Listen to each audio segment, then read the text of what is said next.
The Insurance Institute for Highway Safety took a 2016 Honda Civic and knocked its windshield camera out of alignment by 0.6 of 1 degree. 0.6. The car lost track of where the lane was by as much as 27 inches, more than 2 feet.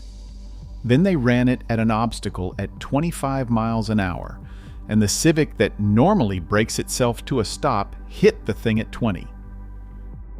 If your car was built in the last few years, there is a camera sitting behind your windshield right now doing that same job. In 2016, about a quarter of new vehicles needed that camera realigned after a glass replacement. For 2023 and newer, it is about 89%, nearly 9 out of 10. Those figures come from Autobolt Chief Executive Nick Dominato, reported by Repairer Driven News in April of 2023. And here is what nobody tells you when the glass truck pulls into your driveway. There is no law that says anyone has to realign it. Not a federal law, not a state law, not one. I am going to show you exactly why that gap exists, and I am going to show you the number that almost every article on this subject gets wrong by a factor of 4. Start with the Civic, because the numbers are worse than the summary. Sean O'Malley, a senior test coordinator at IIHS, ran this in 2018. Baseline car working properly, the collision warning fired at 124 feet, and the brakes came on at 53 feet. That is a car saving you. Then they tipped the camera 0.6 of a degree to the right. The warning did not fire until 102 feet. The brakes did not touch until 32 feet, and it hit the obstacle. Now sit with the size of the error that caused it. 0.6 of 1 degree. Not a crack, not a chip, not a bad part, an alignment. At 0.4 of a degree, the car was already misreading the lane by 6 to 15 inches. These systems are precision optics bolted to a piece of glass that somebody removes and reinstalls in your driveway. Which raises the question everyone asks next, and the answer is not what you expect. It is not the glass. IIHS tested that too, and their conclusion was blunt. Glass is glass. They looked at the chemistry, the optics, the refraction, and found no inherent problem with aftermarket windshields. The horror stories about cheap glass frying your safety systems are, on the physics, mostly not true. The failure is the bracket and the procedure, where the camera sits and whether anyone taught it where it is now sitting. In one IIHS case, the culprit was not a discount installer at all. It was a dealership that skipped calibration steps. So the glass is fine, the camera is fine, and the car still drives into things, which means everything depends on one procedure that somebody has to choose to perform. And that is where this stops being an engineering story and starts being something else. Because nobody is required to perform it. I want to be precise here because this subject attracts nonsense. There is no federal regulation and no state statute requiring recalibration after a windshield replacement. None. What exists instead is 3 things. The car makers require it in their own service procedures. Ford states it does not approve aftermarket windshield glass at all. General Motors, in a position statement this March, said non-approved glass can compromise system performance, and that calibration is critical. Anytime the camera or the glass is replaced. Toyota, Honda, Nissan, and Subaru say versions of the same thing.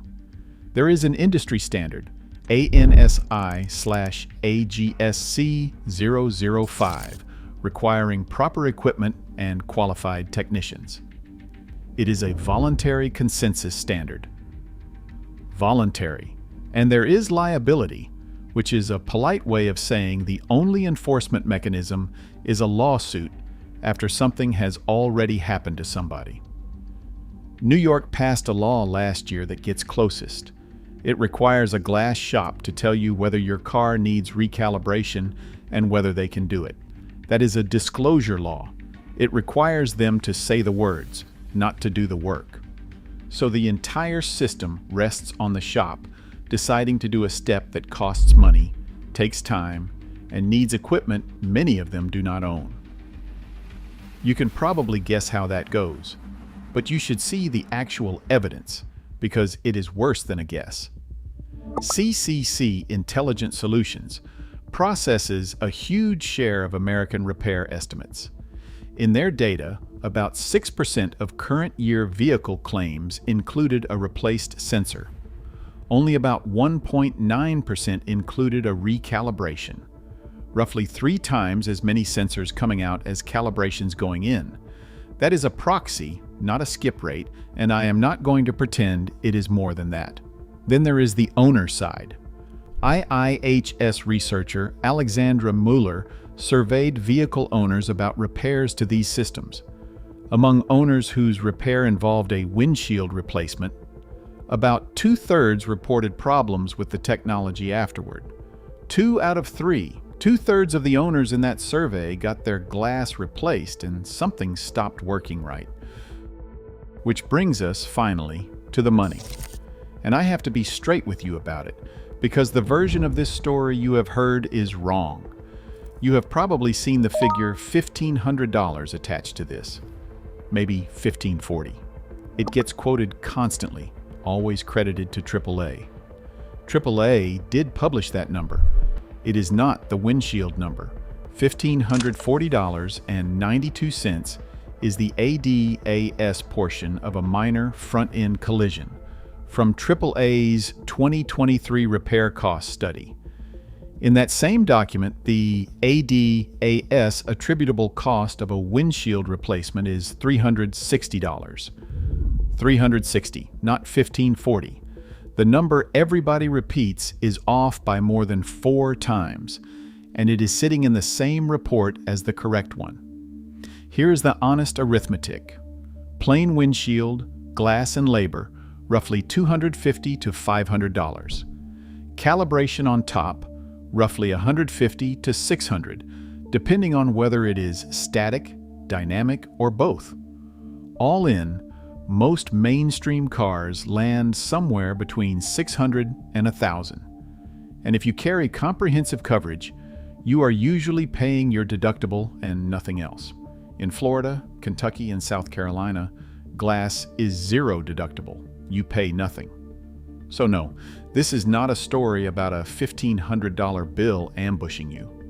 For most insured drivers, the bill is not the problem at all. The problem is that the bill gets paid and the work does not get done. And you drive away believing your car will stop for you. And I want to give the other side its due because these cameras are not a scam. IIHS research found forward collision warning with automatic braking cuts rear-end crashes roughly in half and rear-end injury crashes by 56%. Lane departure systems could address up to 23% of fatal crashes involving passenger vehicles. These things work.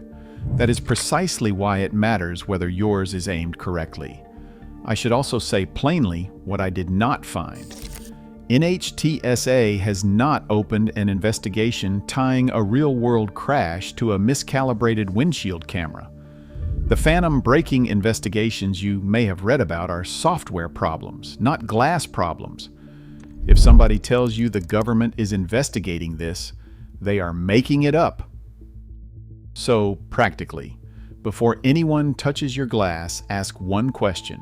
Do you calibrate on site, and will it be on the invoice? If they will not put it in writing, that is your answer. New York owners, they now have to tell you. After the job, check the paperwork for a calibration line item. Not a promise, a line. Then drive it deliberately. Find an empty road with clear markings and watch whether lane centering tracks straight, whether the car wanders, whether warnings fire at nothing or fail to fire at all. 2/3 of the owners in that survey had something go wrong. If you are one of them, go back. That is the pattern this channel keeps finding. Not a villain, a procedure that costs money, a standard that is voluntary, and a step that quietly does not happen. Subscribe because the next one is about why the V6 vanished out of almost every SUV on the road, what replaced it, and the bill that arrives at 100,000 miles.